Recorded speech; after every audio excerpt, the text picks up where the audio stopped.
Let me ask you something uncomfortable. What if your income is not the problem? What if the real reason you are still broke is something you cannot even see?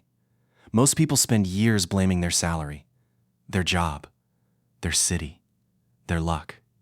But the truth, you are not bleeding from one big wound. You are bleeding from 1,000 tiny cuts that you made yourself. And by the end of this video, you will never look at your spending the same way again. Here's what nobody calculates. That one coffee every morning, that one subscription you forgot you had, that one takeout order because you were too tired to cook. Each one feels like nothing. $5, $2, $8. But here is the math that will keep you up at night. $5 a day is 1,800 rupees every month, is 21,600 rupees every year.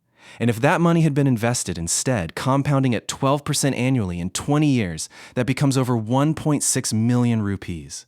One cup of coffee, 1.6 million rupees. This is not about the coffee. This is about what your brain does not calculate in the moment of purchase. Researchers call this present bias. Your brain values right now 100 times more than 20 years from now. And every company that wants your money knows this about you. Tell me if this sounds familiar.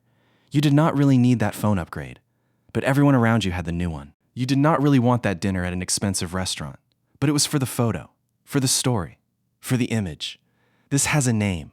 Economists call it keeping up with the Joneses. I call it the social validation tax.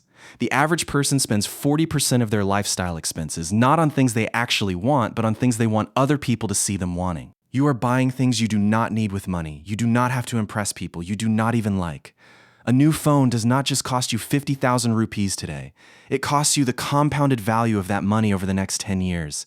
You had a hard week, long hours, difficult people, zero appreciation, and somewhere around Thursday evening, your brain whispers something dangerous. You deserve this, so you order the expensive dinner, buy the outfit you did not plan for, book the trip on a credit card you will deal with later. This is called emotional spending, and it is not a character flaw. It is a design feature. Every retail company, every food delivery app, every e-commerce platform has entire teams of psychologists whose only job is to reach you at your most tired and most vulnerable moment. The problem is that temporary relief becomes permanent financial damage. Here's your challenge starting today. Track every single rupee for the next 30 days. Every coffee, every subscription, every impulse purchase. Write it down. Every single one. Most people who do this challenge discover they are spending between 8,000 and 15,000 rupees every month on things they cannot even remember buying. That is a SIP. That is an emergency fund. That is the beginning of actual financial freedom. Freedom is not about how much you make. It is about how much you keep. Drop in the comments right now. What is your biggest invisible expense?